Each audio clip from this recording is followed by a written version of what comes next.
Back here on First Things First, time now for a flashback edition of Going Viral. Broncos quarterback Drew Lock got caught spitting some bars on the bench in Denver's Week 17 win over the Raiders.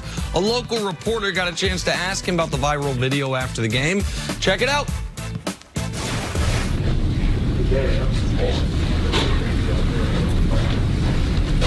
What the heck am I saying? You're killing it. You know the words. I gotta figure out what they were playing. That's not even the one I'm talking about. It wasn't even jump around. One of me in the huddle, and I literally rap jump around from start to finish on the verse. I didn't think that was House of Pain. This is start of the third quarter. You're on the bench.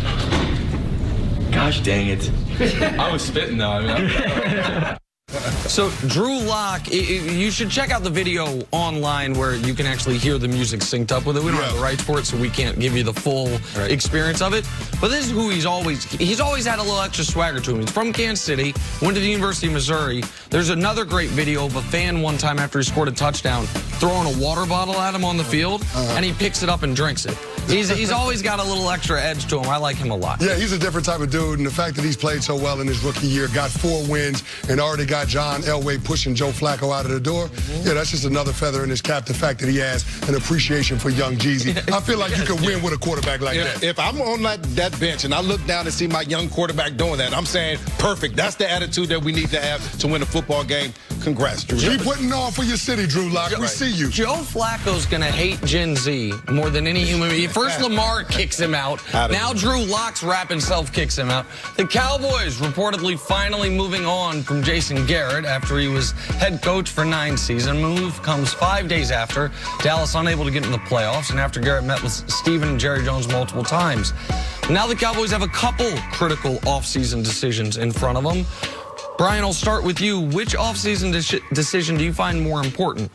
Who the next head coach is going to be, or Dak Prescott's pending contract negotiations, which could end, in theory, with a franchise tag, a long-term extension, or I suppose with them letting him walk away? I think it's the head coach, and I think it's clear. And because the head coach is going to set the agenda for the football team, he's going to be the face of the franchise. The other thing is that he's going to be the one picking the offensive coordinator, the quarterback coach that's going to be responsible for the next level of maturation for Dak's game. Here's the other part.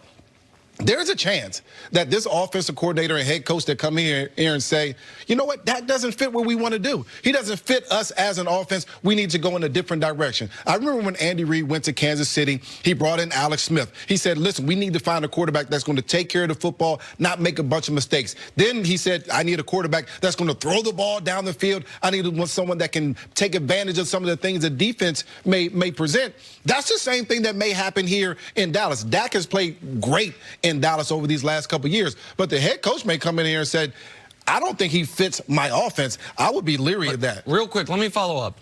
Do you think Jerry Jones would hire a head coach that in the interview says, I'm not so sure on Dak? Well, or do you think it's a prerequisite to getting the job that you tell Jerry, I'm all in on the quarterback? Well, Jerry Jones has already proven that he's not quite sure on Dak. He had an opportunity to give him a contract all season long, and he didn't give him that contract yet. And so there's some problems right there already where Jerry may be not sure about exactly what he wants to do with Dak himself.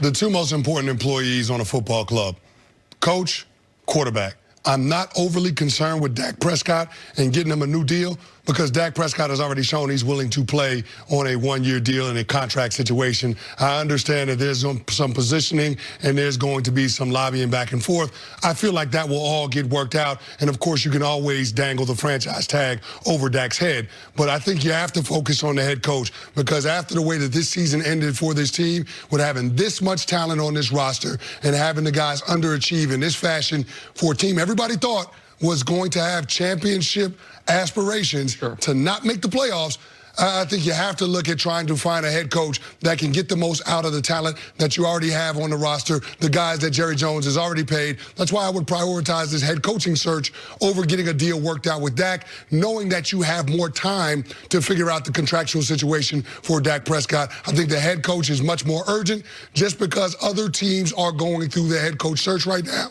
and you have to give your head coach the opportunity to make sure he gives himself the best chance to have success, which means making sure that he has an opportunity to hire the assistants that he wants on his staff. The urgency, obviously, I agree with you.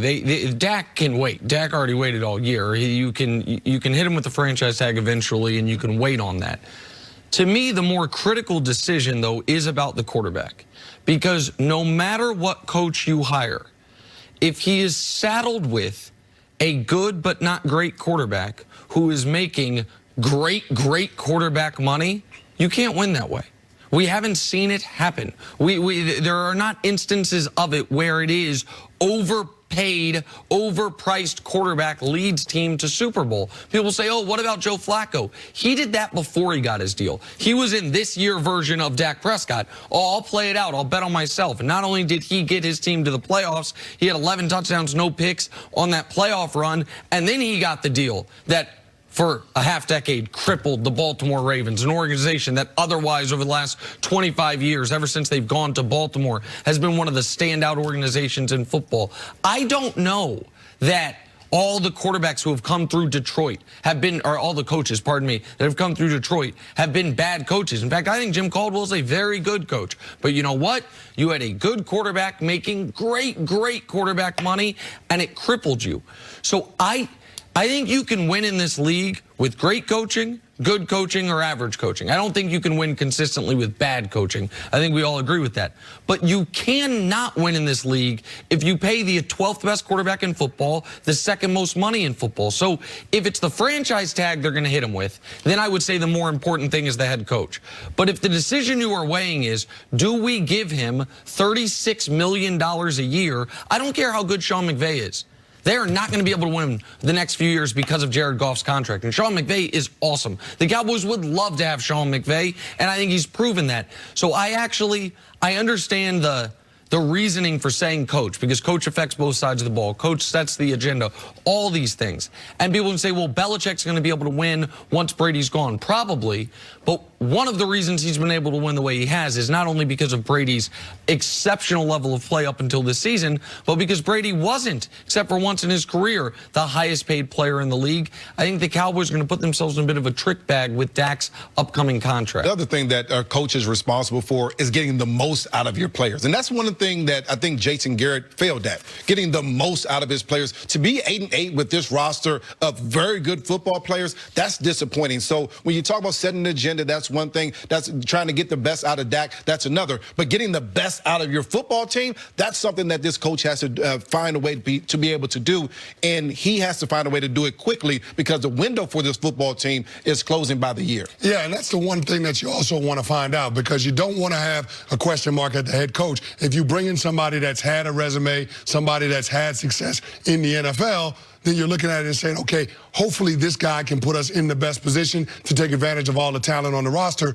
But hopefully this guy can also help us answer the question of whether or not Dak Prescott is our guy long term. So I think that this is one of those situations where you look at the coach that they're going to bring in, and you would hope that this is somebody that can get the most out of number 4, especially if you're going to pay him top 5 quarterback money. But I think that Jerry Jones is still on the fence as to whether or not he wants to pay Dak Prescott. That's why I think the franchise tag this offseason is an interesting proposition. But Nick, I still lean toward the most important decision Jerry makes this offseason being the head coach, just because good players can't overcome bad coaching. I think that you have to look at the entire roster, not just Dak Prescott. That's why the head coach should be the priority. I get that, and I'm not even saying necessarily I totally disagree.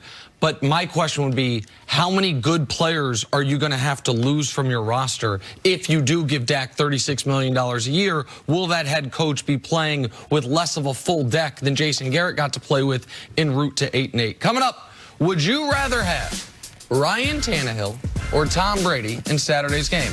That is a real question. I might have come up with it. That's next. This is First Things First. That has to be a trick.